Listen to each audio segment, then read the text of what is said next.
De retour au studio Denise Lecuyer, je suis avec Paul et Wissam pour discussion sociologique avec Paul. On est déjà, Paul, imagine, on est au quel épisode aujourd'hui?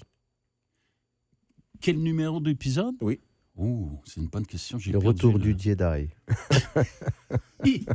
Je dirais, j'ai aucune idée. Je On sais est pas. au 9e épisode. 9e, j'allais dire 8. Alors, Ça passe vraiment ça vite. va vite, hein? Oui, quand même. On Wow. approche tout doucement. Moi, j'en suis qu'à mon 2e épisode. Oui, On avec dirait que vous. tu es là depuis le début. On dirait que je suis là depuis toujours. C'est ça. mais Wissam, c'est son travail. Il n'a pas besoin de temps d'adaptation. C'est Ça, inné c'est en vrai. lui. Donc, tu Mais le c'est mets comme dans toi n'importe quelle aussi. Toi, discussion. tu es un naturel. C'est notre boulot, techniquement. Voilà. Donc, Je suis le caméléon. C'est Je ça. m'adapte. Jarod, vous connaissez la série Caméléon? Et Caméléon, Mm. je n'ai pas encore eu le temps de bien C'est voir une ça. ancienne série. Peut-être que tu n'as pas encore. Certainement, j'étais Ouais, petit, j'étais ouais, un enfant. t'étais petit. Certainement. Il y a Oui. James qui s'en vient, là. Oui. Il y a Ouais. James qui James arrive. qui arrive. Et donc, aujourd'hui, quand Paul est rentré dans le studio, il a crié « Waouh, c'est de la décoration, ça !» Mhm.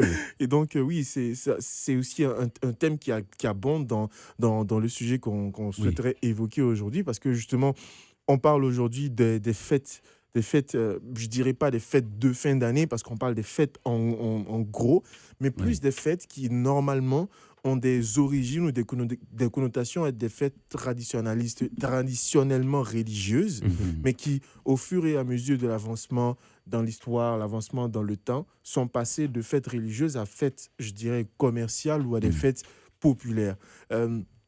Ça nous ouvre un champ de discussion vraiment large, mais moi, j'aimerais d'abord commencer à savoir, pour vous, c'est quoi une fête religieuse, par exemple, et c'est quoi, on va commencer sur notre positive un peu happy, c'est quoi, vous, votre fête préférée dans toutes les fêtes? Votre fête préférée? Oui, votre Oh. fête préférée. Ma fête? Mon anniversaire, c'est ma fête. Non, c'est une blague. Non, Mais non. honnêtement, ça aurait On été n'est bien. jamais mieux servi que par soi-même. Honnêtement, Oui. honnêtement. Ben, Mais ça, notre c'est une anniversaire. réponse très postmoderne. Yeah. De répondre, ma fête préférée, c'est la mienne. C'est très narcissique. Mm. Non, pour être sérieux, c'est une bonne question, mais j'aimerais juste revenir sur ton petit préambule. En fait, c'est pas seulement les fêtes qui sont d'origine religieuse. Tous les éléments de la culture humaine sont d'origine religieuse. Les lois, les coutumes, les traditions. Et au fur et à mesure du temps, et surtout dans le cadre de nos sociétés occidentales, on a séparé le religieux du séculier, si tu veux, de la vie laïque, pour permettre la coexistence de différentes cultures. Mhm. Voyez. Alors, c'est un peu le cadre dans lequel je m'inscris. Maintenant, la plus belle fête, la plus belle fête au sens d'une croyance religieuse ou Non, globalement. incluant la religion? Oui, incluant comme excluant, ça dépend de toi. Oh, pour moi, c'est Pâques, Pâques? la résurrection. Waouh. Honnêtement, c'est la première fois que j'entends C'est Pâques. quelqu'un dire ça. Pourquoi est-ce que Pâques, c'est ta fête préférée? Oh, Si Parce- c'est pas trop indiscret de demander. non, mais dans les fêtes chrétiennes, Pâques, c'est, à mon avis, la plus importante parce que c'est comment Dieu combat la mort, et comment il ressuscite au troisième jour. Et donc, il transmet la vie éternelle aux hommes. Alors, cette fête-là est extraordinaire. Exactement. Et donc, toi, Wissam, est-ce qu'on peut répondre Bah, aux premières Pour questions? rebondir juste que ce qu'était en train de dire Paul, c'est que toutes les fêtes, quelles qu'elles soient, elles ont une source. Mm. À la base, la source, elle était religieuse depuis le début, depuis Adam, Noé, Abraham. On a commencé déjà à avoir des cultes.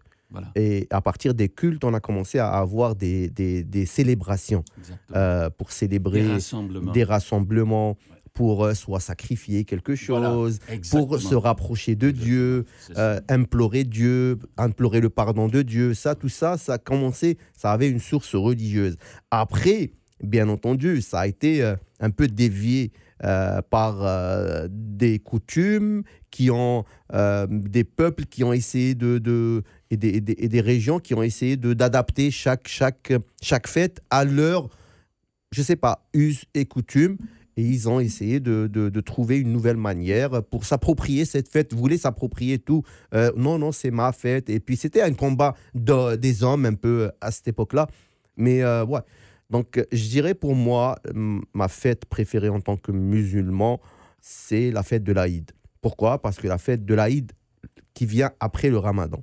Parce que tu jeûnes pendant 30 jours, c'est un sacrifice.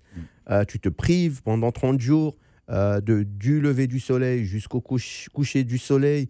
Pendant 30 jours, c'est pas facile, surtout quand les journées sont longues. Par exemple, en été, parce que nous, la fête, c'est pas comme par exemple d'autres fêtes où ils ont un calendrier. Nous, on fait pas partie du calendrier grégorien, mais le calendrier lunaire, hygérique. Donc, ce qui fait que ça avance ou ça tourne tout au long de l'année. Donc, l'Aïd peut tourner durant les 12 mois de l'année. Donc, ça fait un cycle qui tourne. Ce qui fait que, oui, pendant l'été, jeûner pendant 30 jours et à la fin, c'est une grande célébration le jour de l'Aïd où la rupture du jeûne, où on va rendre visite à la famille, où on se voit, on se fait des cadeaux, on met ses habits neufs, les enfants sont contents, on fait des gâteaux. Un renouvellement. Un renouvellement. C'est comme, voilà, c'est comme une récompense. Oui, Et c'est pour ça qu'on aime l'esprit de l'Aïd, en plus d'être... C'est un peu bizarre parce que vos fêtes sont proches, parce que Sont très proches. Pâques aussi, Pâques, c'est ça après vient le moment de après le jeûne. du jeûne Après aussi. le jeûne, c'est ce que j'allais dire. ça Alors, se- c'est très, très proche. Oui, très Mhm. proche. Mhm. D'accord. C'est le renouveau. C'est le Exactement. renouveau. Exactement. C'est ça, Ouais. c'est ça. Et c'est des fêtes qui marquent beaucoup la foi aussi, parce que c'est beaucoup Oui. je dirais, on se prive de certaines choses qu'on a à portée de main juste pour montrer Exactement. notre foi, sans être obligé de le faire, bien sûr. Exactement. Donc, Et juste pour rajouter... Être obligé de le faire, quoi si on est croyant. Oui, Exactement, voilà. oui. Si on est croyant, on est obligé de le C'est faire. ça. C'est obligatoire de faire le jeûne. Par exemple, dans la religion musulmane, ça fait partie des 5 piliers Voilà. de l'islam. Donc, Voilà. le jeûne est obligatoire. D'accord. Ouais. Merci beaucoup de m'apprendre ça. Mais dans le calendrier chrétien grégorien, le Pâques arrive toujours à la journée où la lumière l'emporte sur la noirceur. Vous voyez? Alors, ça aussi, c'est symbolique, c'est formidable. Exactement. Et donc, on reçoit notre, je dirais pas notre invité, mais notre, je dirais, l'un même des piliers de cette discussion-là, James, qui nous a rejoint. Bonjour James, comment ça va? De discussion sociologique, je devrais te conseiller de changer ça en discussion philosophique. Parce que... Ça a commencé à migrer vers quelque Ouais, chose ouais, d'autre. Bonjour messieurs, ça Bonjour, va bien, James. Ça va. bien. Donc c'est un sujet passionnant. Et moi, je pense qu'on a un point commun là puisqu'on s'est mis d'accord tous sur l'origine religieuse et des fêtes. Et moi, il y a une culture de fête qui m'a été enseignée dès mon plus jeune âge puisque les fêtes de fin d'année, donc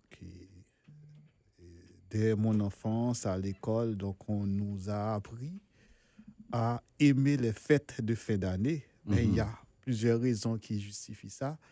Et la première raison, c'est que pendant les fêtes de fin d'année, on nous a acheté des habits neufs. Donc, moi, comme enfant, j'étais tout excité parce que j'allais avoir de beaux habits. Et puis, c'est le moment de la nourriture en abondance. Donc, pendant les fêtes les de fin d'année. repas copieux. Tout à fait. Manger à satiété. Et puis, côté religieux, donc, moi, j'ai grandi dans le catholicisme. Bon, j'ai failli être prêtre. Ah Oh, oui, à un hein? certain moment. Ça ok. m'étonne pas, ça. Ton frère qui est curé, justement. Ça m'étonne pas. Ouais, mon frère est curé. Ah bon? À quel endroit? En France, Ah oui. il est en Bretagne. En Bretagne. Et donc, j'ai grandi dans cette ambiance-là, cette ambiance de fête. Et les fêtes de fin d'année, c'est très long. C'est très long puisque dans le calendrier catholique, ça a commencé avec le premier dimanche de l'Avent. De l'Avent. L'Avent, A-V-E-N-T. Mhm. Donc, qui est différent du A-V-A-N-T. Et puis, on s'achemine vers la fête de Noël. Et après, c'est les fêtes... Saint-Sylvestre. c'est Saint-Sylvestre. Donc, après Saint-Sylvestre, c'est Normalement, c'est pas les rois. Les rois. Mais chez moi, il y a d'autres fêtes parce que quand on... La galette du roi. Ouais. Depuis le mois d'octobre, on a bon, c'est pas des fêtes. Il y a le 17 octobre qui est férié, puisque c'est le jour de l'assassinat de l'empereur, le premier empereur d'Haïti. Ça, Donc, c'est Haïti. Oh, Oh, ça, c'est une fête nationale. c'est national. Nationale. Ouais, ouais. On peut inclure aussi les fêtes nationales. Ouais. C'est Ah, bien dans ton sûr. esprit de fête. bien sûr. Oui. Et puis ensuite, le mois de novembre, il y a la Toussaint, les rois. Tout ça. Et bon, c'est des fêtes un peu religieuses, D'accord.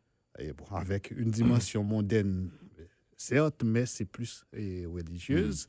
Et puis le 18 novembre, et c'est la fête, je dirais, entre guillemets, de l'indépendance d'Haïti, parce que c'est la dernière bataille entre l'armée indigène et les troupes de Napoléon. C'est le premier chèque de l'armée de Napoléon, c'était à Saint-Domingue. Donc ça, c'est comme ça chez moi, puisque depuis le mois d'octobre, on est dans une période de fête, et le 1er janvier, le 2 janvier, c'est le jour de l'indépendance nationale. Toute l'année est en fête à Haïti, Ouais. finalement. Donc, En plus, ils se sont qualifiés à la Coupe du Monde récemment. En donc plus. Ça fait Donc, une fête il de paraît plus. qu'ils ont fait une Ils vont- fête ils vont- dingue là-bas, c'est bah, vrai? ils vont faire une journée spéciale. Peut-être qu'ils vont ils vont la mettre carrément comme fête nationale. S'ils arrivent en quart de finale, en demi-finale, je pense que là, ouais, c'est- ouais, ce sera la fête. Les fêtes sportives, on peut Ouais. inclure Oui, les fêtes aussi, sportives. absolument. aussi. Donc, j'ai grandi dans cette ambiance-là, Mm. dans une ambiance de fête, une période qui commence depuis le mois d'octobre jusqu'à Au mois d'octobre. jusqu'à Durant va toute être- l'année, d'octobre à octobre. jusqu'à la fête de Pâques, parce que Voilà. il y a entre janvier et jusqu'à avril, il y a le carnaval, parce que au Ça donne niveau envie de d'aller la à Haïti. région, parce que la région des Caraïbes, les Antilles, donc le carnaval, c'est une fête très populaire. Donc, c'est vrai, il y a un lien avec l'Église, parce que Oui, Et oui, c'est pour tous ça qu'on les dit- carnavals, tous les Justement. carnavals, partout dans le monde, que ce soit le carnaval de Rio ou des carnavals en Italie ou en Espagne ou un peu partout dans le monde, ça a une origine religieuse parce qu'on marche dans la rue et puis on porte des linceuls, on dit, c'est ça? Normalement, je pense que quand on reste dans le domaine religieux chrétien, ça s'appelle une procession, si je ne me trompe pas. Quand on marche, par exemple, parce que pendant la Ouais. période du jeûne, Mhm. on a des processions pour le chemin de croix, Le par chemin exemple. qu'a suivi Jésus Exactement. ouais. Mais c'est Avant pas un d'être- carnaval, ça. Non, ça, c'est pas un Pas un carnaval. carnaval, c'est une- Il a dit que c'était lié à ça. C'est pour ça que je dis Ah, que dans le oui, domaine oui, oui. religieux chrétien, Oui, oui, oui. généralement, c'est les D'accord, processions. C'est Yeah. le terme qui est Mais- plus utilisé. Oui, oui, mais, oui. mais chez moi, et là, ce que tu mentionnes là, c'est pas le carnaval, mais on appelle ça le rara. Ok. On appelle ça le rara. Et en regardant ça, et comme sociologue, j'ai fait allusion à toute cette mise en scène qu'on fait pendant la période de Pâques avec la passion du Christ, tout ça. Mhm. Parce que c'est le rara, les groupes de rara, c'est des groupes musicaux qui sont dans la rue, qui font un peu de mime, une Ah sorte oui. de mimétisme par Ah oui. rapport à ce qui se passait du temps de la crucifixion de Jésus. Donc, Exactement. C'était un peu Ah ça. oui. Et donc, pas pour t'interrompre, James, on avait déjà commencé à parler d'une thématique. On avait commencé à évoquer la transformation. Je dis, bon, peut-être j'exagère en parlant de transformation, mais une évolution en tout cas des notions de fête telles qu'on les connaissait avant ou telles qu'elles tirent leur embouchure. Par exemple, la fête de Noël avec la naissance de Jésus, avec l'Aïd et toutes ces fêtes-là. Ouais. Qui aujourd'hui, quand on arrive à ces fêtes-là, on voit par exemple des marques par exemple de sucre pour l'Aïd ou des marques de, je sais pas, de produits halal qui commencent à faire encore plus leur publicité parce qu'ils savent que la clientèle va augmenter. Tu as parlé de cette zone où on mange beaucoup. James aussi, pour par exemple Noël, on commence à voir des gens qui vendent plus des vêtements, comme tu l'as dit. Pour Pâques, par exemple, les commercialisations des œufs de Pâques Voilà. et tout le reste. Est-ce qu'on ne tombe pas dans une société où la surconsommation de masse dont on a parlé à l'épisode numéro 5 arrive à s'interférer même dans les fêtes religieuses? Mais si vous me permettez, j'aurais juste faire le lien commun dans toute la discussion qu'on a eue et pour répondre un peu à ta question. Ce qui je trouve intéressant et ce qui est commun dans notre définition de la fête, c'est l'abondance, le renouveau. Et ça voudrait dire qu'il y a des... Si la fête est un moment d'abondance et de renouveau, ça veut dire que les moments qui ne sont pas des fêtes sont des moments de sacrifice. Absolument. De Voyez? travail. Alors, un ne va pas sans l'autre. Il y a une dialectique, là. Mhm. On ne peut pas être dans l'abondance 365 C'est un jours peu- par année. Ben, c'est un voyez? peu l'esprit Voilà. juste, je te laisse continuer, mais c'est un peu l'esprit de toutes les religions Oui. qui cherchent à comprendre pourquoi l'être humain il est sur Terre. Mhm, Il est là pour mhm. souffrir, pour travailler, Mhm. pour Gagner. gagner, pour implorer, pour beaucoup de choses. Et à la fin, Voilà. il y a la Il y a un récompense, passage. il y a un passage, et il y a passage. la récompense Exactement. qu'on attend tous Voilà. après la mort. Et Ouais. le problème avec les sociétés d'hyperconsommation, c'est que cette abondance-là nous est vendue comme un désir quotidien. Et ça tue complètement l'idée de la fête. C'est comme si le message d'hyperconsommation, c'est « vis ta fête chaque jour ». Mais c'est complètement... c'est un peu ridicule. C'est-à-dire que la construction culturelle d'une société, c'est un espace-temps. Et si on nie le temps, la variation du temps, voyez, ne serait-ce que la nature, Mais- les saisons, c'est une variation du temps. Voyez? Alors, les êtres humains en société ont fait varier le temps pour lui donner des significations. Exactement. Si le temps est toujours le même, on perd la signification. Ouais. Voilà. Mais moi, je dirais, je te rejoins, bien sûr, c'est que moi, je qualifierais les gens qui ont sauté sur l'occasion. C'est vraiment, je leur tire chapeau d'un côté. Ceux qui ont réussi à À fusionner les deux. fusionner, plutôt à embobiner ou à l'esprit des gens pour leur faire adhérer à consommer encore plus dans l'esprit de cette fête-là. Ils ont utilisé, on va dire, l'attente des gens. Les gens veulent célébrer. Et pour célébrer, il te faut des moyens et tout. Il y a des gens, des opportunistes qui ont sauté sur l'occasion. Il y a des fêtes qui ont été inventées. Par exemple, on parle de la Saint-Valentin, purement commerciale. C'est purement la fête de l'amour. Ouais. La fête des mères, la fête des pères, la fête La fête des femmes. invente la fête des femmes, absolument. Et il y a- différent il y en de a- la fête et- des mères.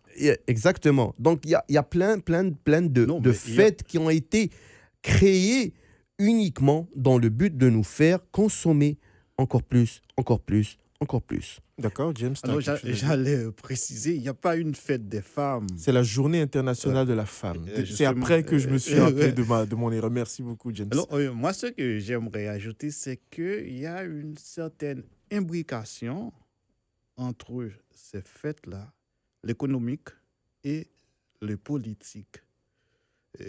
Donc, ce que je veux dire par là, ces fêtes-là ne sont pas exploitées seulement par les agents économiques, mais aussi par les acteurs politiques. Mhm.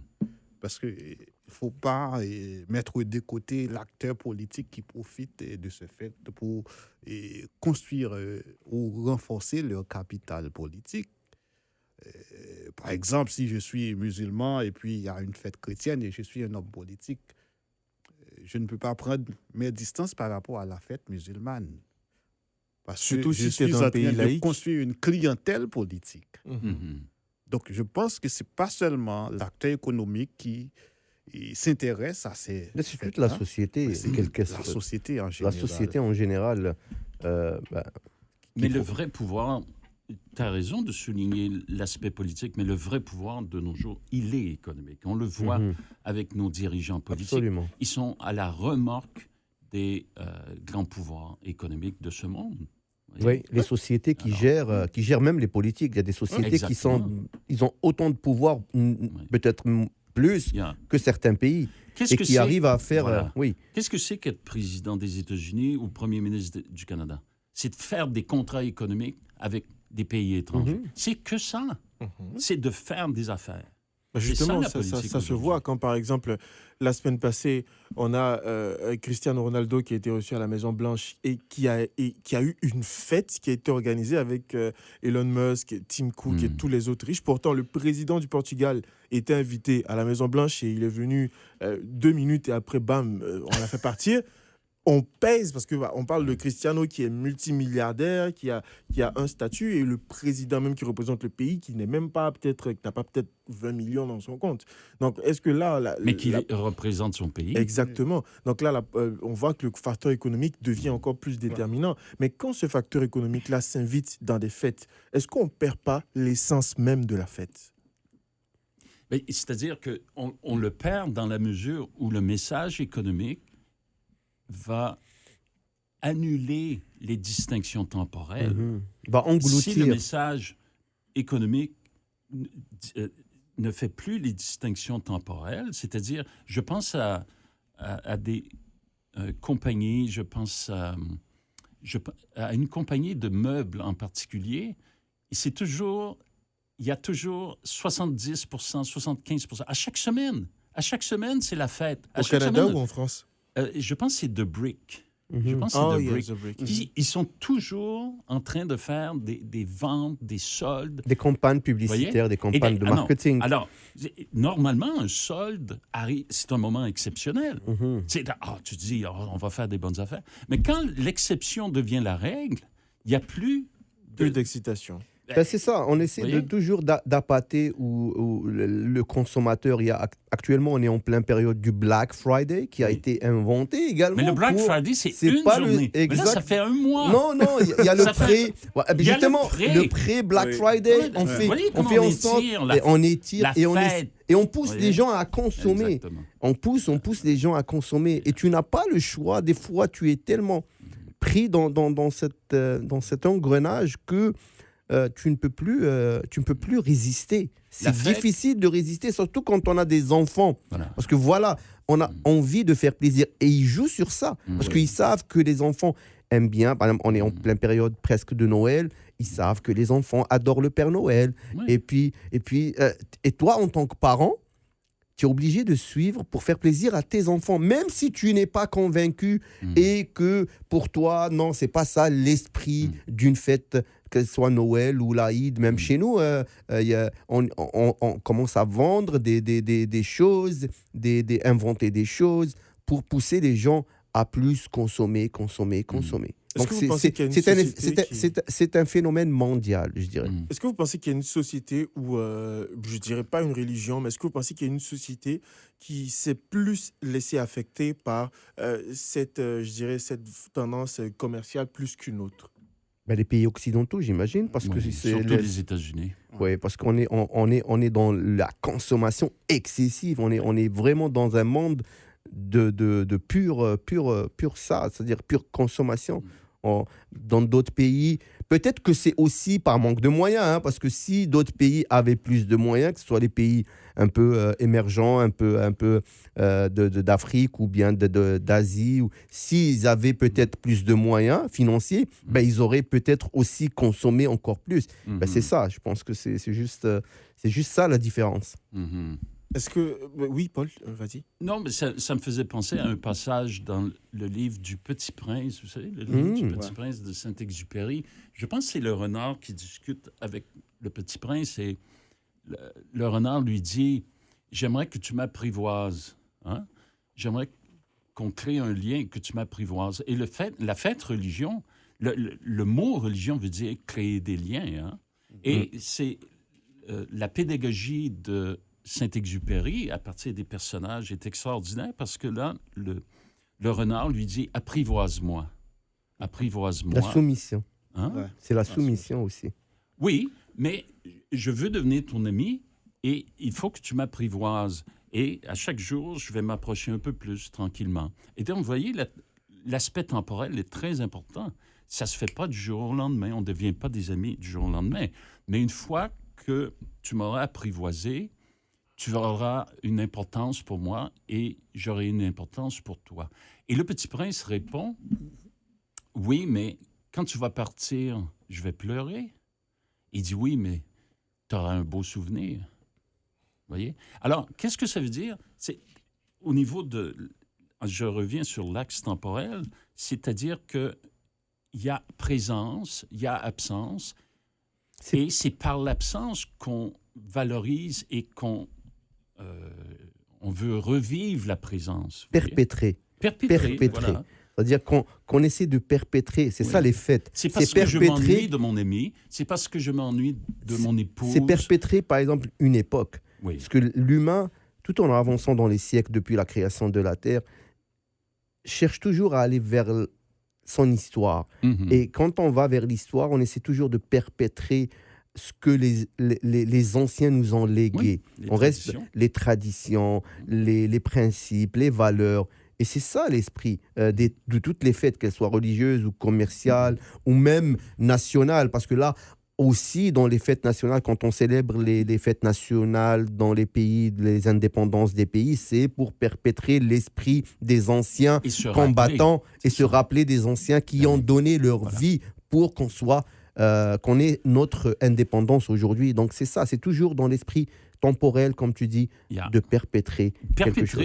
Mais il faut qu'il y ait présence d'un sacrifice. Ça, c'est un mot qui est... Ben oui, ils ont sacrifié leur vie pour nous. Mais ça, c'est un mot qui est un peu... qui est plus tellement à la mode. Ouais. C'est-à-dire, il ne faut pas trop se sacrifier de nos jours. Oui, mais sans sacrifice, on ne peut pas apprécier la présence de l'autre. C'est impossible. Vous voyez? Si l'autre est toujours présent à nos besoins, à nos désirs, comment apprécier la présence de l'autre? Il faut qu'il y ait un sacrifice.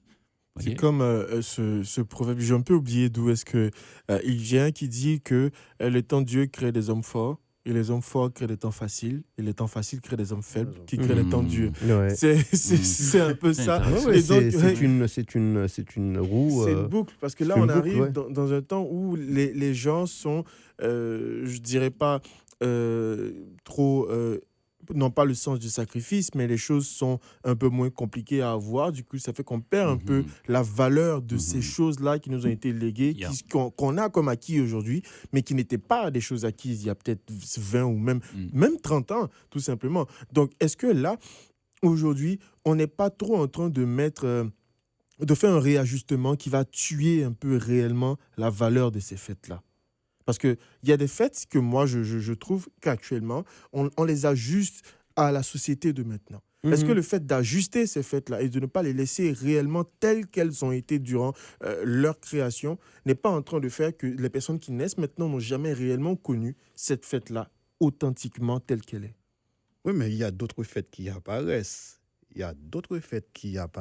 Mais la dimension symbolique de ces fêtes un peu traditionnelles, donc ça reste encore, même s'il y a une certaine exploitation ou bien une exploitation économique de ces fêtes. Parce que une chose dont on n'a pas parlé dans la marchandisation de ces fêtes-là, c'est que l'acteur économique a un plan pour toutes les bourses. Un plan pour toutes les bourses. C'est la fête de fin d'année. Donc, moi, je peux aller chez Ikea mais toi, tu peux aller chez, je sais pas, Value Village. Donc, il y a tout pour tout le monde. Même si on porte le même costume, la même marque, on peut trouver ça à $100,000 ailleurs. Et puis moi, je trouve dans les friperies à $20, $30. Donc, dans leur stratégie de marketing, il y a tout. Il y a pour tout le monde. Donc. Mais c'est vrai que, et je reprends, James, ce que tu disais, il y a généralement une marchandisation, mais on peut retrouver les sources qui continuent d'exister malgré tout. Les sources religieuses continuent d'exister d'une façon minoritaire dans chacune des grandes religions. Et c'est un peu la beauté de notre époque. C'est pas que négatif, notre époque. C'est que pour l'individu qui veut se ressourcer véritablement, il peut le faire. Il peut le faire. Et comment est-ce qu'on se ressource, justement? Parce que quand tu l'as toi-même dit, on est dans une minorité qu'on essaie de fêter les fêtes traditionnelles. Par exemple, je me rappelle... désolé, Wissam, si je fais une confusion, mais je pense que c'est l'Aïd, je crois.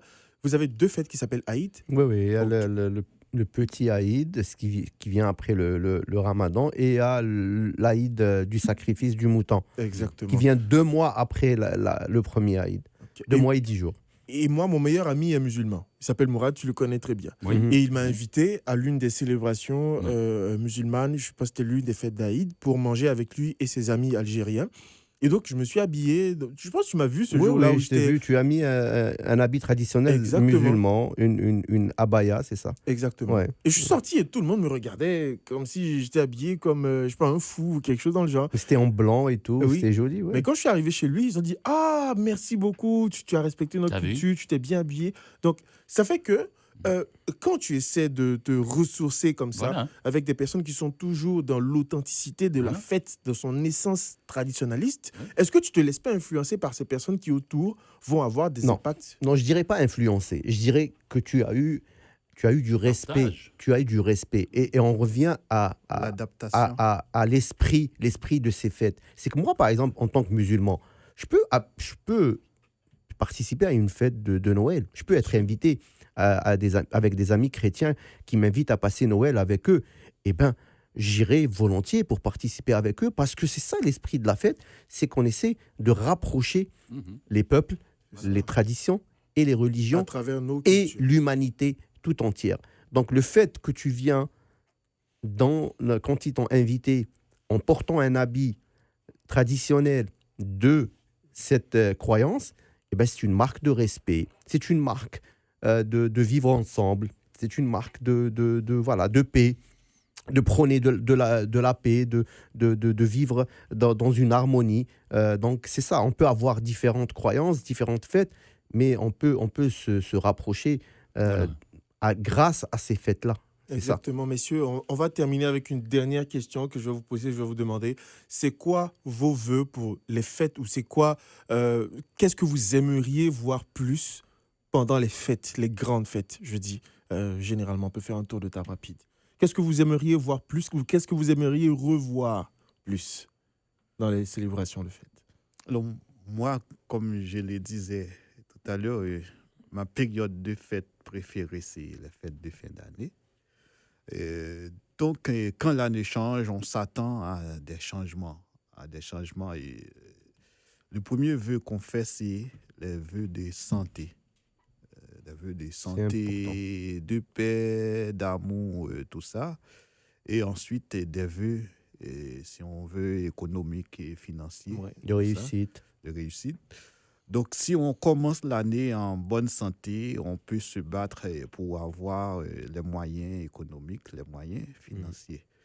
Alors, moi, j'ai grandi comme ça et jusqu'à présent, c'est des choses qui m'animent, puisque à la fin de l'année, le jour de la Saint-Sylvestre, on prie et on demande à l'être suprême de nous garder en santé et de nous permettre de réaliser nos rêves pendant cette nouvelle année. Mhm. Et je me rappelle de cette poésie-là. Et bonne année, voici la nouvelle année, souriante, enrubanée, tout ça.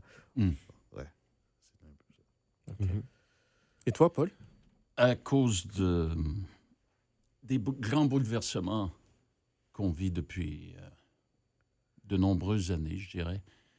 Mais cette année, la dernière année a été encore une année qui témoignait d'une accélération ou d'une polarisation de plus en plus grande entre les peuples et au sein même des peuples, à l'intérieur des...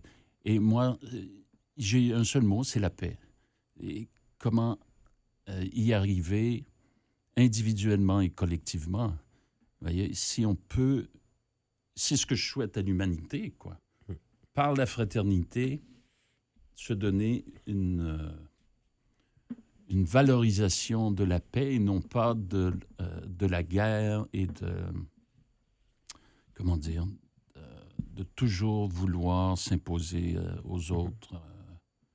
Et bon, il faut rester optimiste un peu, mais je ne suis pas tellement. On va garder espoir. Oui. Moi, pour ma part, je dirais que les dernières années, on a eu une humanité qui s'est rapprochée à cause d'un événement qui nous a, on va dire, rendu encore plus solidaires, c'était la Covid. Et encore plus humble aussi. Plus humble face à un petit virus qui, voilà, nous a fait pris conscience qu'on était vulnérable.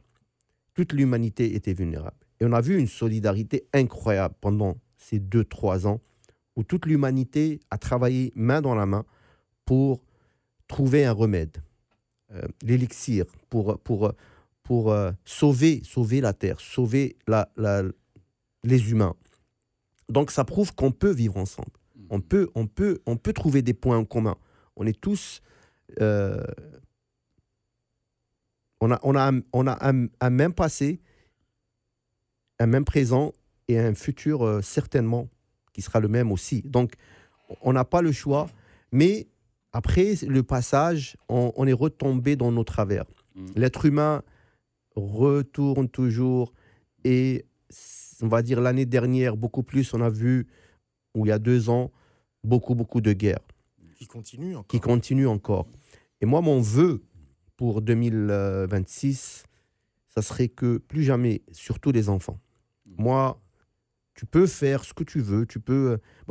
j'ai vu une fois un monsieur qui disait « Pourquoi faire souffrir les enfants ? Si vous voulez vous battre, allez au pôle Nord. Allez au pôle Nord, il n'y a personne. Battez-vous, tuez-vous. Mais pourquoi allez vous entretuer et vous faites souffrir des enfants ?» C'est ça qui fait un peu nous sortir un peu, parce qu'il y a certaines personnes qui gèrent et qui font en sorte qu'il y a toujours des conflits pour l'aspect économique, parce que l'aspect économique, il est toujours présent. C'est ça. Donc, le profit reste toujours derrière, créer des conflits, plus de morts, plus de détresse pour vendre encore plus, que ce soit des armes ou autre chose. Donc, moi, mes vœux pour 2026, c'est la paix, bien entendu, et que les enfants, arrêtons de faire souffrir les enfants. Et donc, on partage tous la même planète, on partage tous la même terre, même si on ne se retrouve pas aux mêmes endroits, et que d'autres endroits sont plus vulnérables que d'autres. Merci beaucoup, messieurs, pour cette très belle discussion. C'était une très belle discussion aujourd'hui qu'on a tous eue. Merci Paul, merci Wissam, merci James. Merci, joyeuse fête. Et